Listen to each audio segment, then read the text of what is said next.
now, but I'm sure she's going to do an excellent job.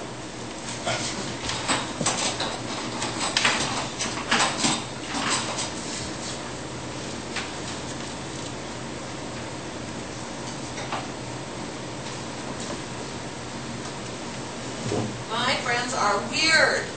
And they have weird eating habits. And I know this is a surprise Tuesday. Well, Christy's, what's the PC word? Quirky. So no doubt her friends are quirky. But I mean, they have some weird eating habits. And I never really thought about it as a general group. Each one kind of astounds me at the time, but then I don't really think about it. Starting way back when I was a kid, one of my mom's friends, who I used to babysit for, had a very interesting recipe on making what I think is already a pretty good snack, M&Ms, even better. She called them fried M&Ms. Didn't fry them, no frying involved. However, heat is involved. And she had a frying pan on her stove, put the M&Ms in, you shake them around just long enough not to crack them, not so that the shell cracks, but then it gets very brittle. And not so that they pop open and chocolate gets in the pan, but just enough to melt the inside of the M&Ms. And then you put them in your hand and wait until they don't burn your hand anymore so they won't burn your mouth, and then eat them.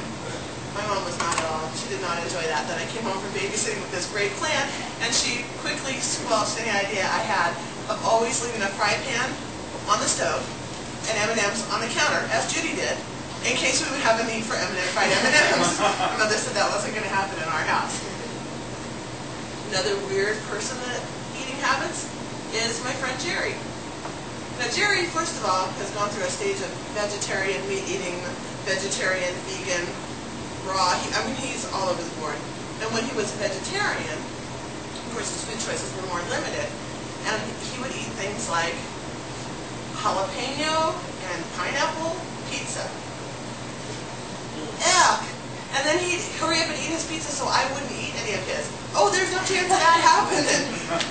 Another weird thing he does is salt on watermelon.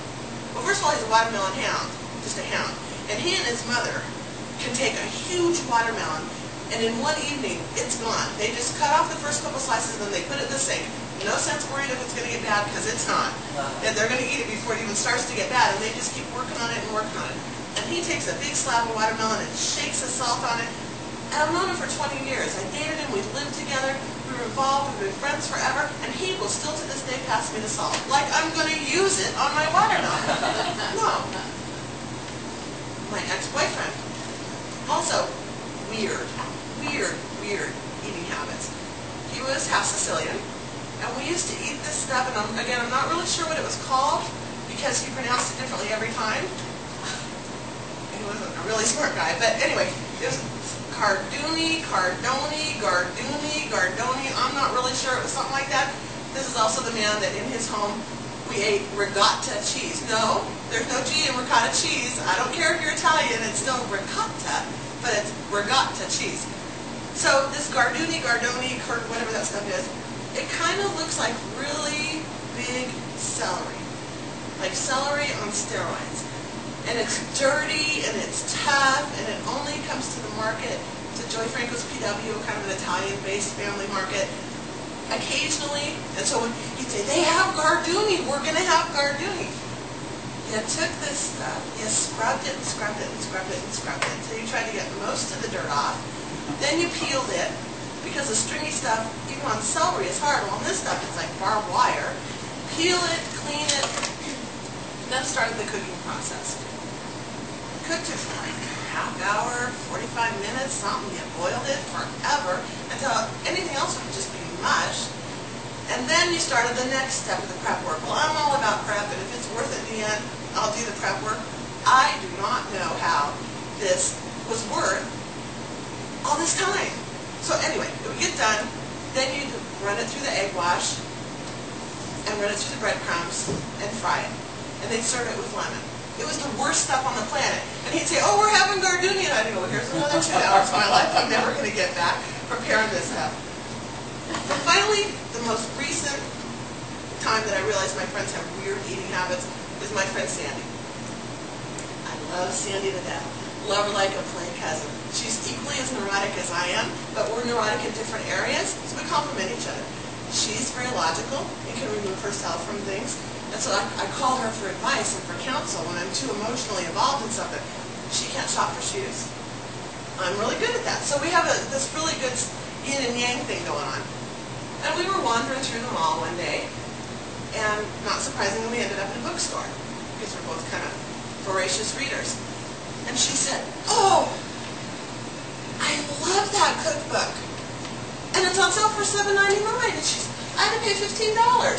And so I thought, she's probably kidding, but the treasury of white trash cooking. Oh, I get it. I get it. This is just a coffee table book that you put down and people kind of laugh at. So she goes, "Oh no, it's good." And I said, she's got to be crazy. And she goes, "No, it has really good recipes." So I quickly scanned through, and I found Glennie Nell's Roast Christmas Possum, Verna May's Pigtail Perlo. I don't know what a Perlo is, and I'm not eating pigtails. So, Hogshead Cheese, Miss Anna's Deviled Pig's Feet. What is she talking about? There's also cooter kebabs. I don't know what a cooter is. Aunt Pearl's frog legs. Don't have any desire to eat those. And Cousin Clem's fried gator tail. Now the truth is, I did go through this book, and there are some very kind of old home recipes. I have to admit, there's a lot of Velveeta, there's a lot of Spam, there's a lot of bacon, there's a lot of frying, there's a lot of dishes that have absolutely no nutritional value. There's one with bacon and Velveeta that you pour over, preferably crushed saltines. If you want to be fancy, toast. They said it sticks to anything. That's not something that, as bad as eating habits as I have, that's not really something I want to eat. But they also have some very interesting down-home, good recipes. I'm just not quite brave enough to try it. Although I love my friends, I'm not quite sure about their eating habits. Mr. Toastmaster.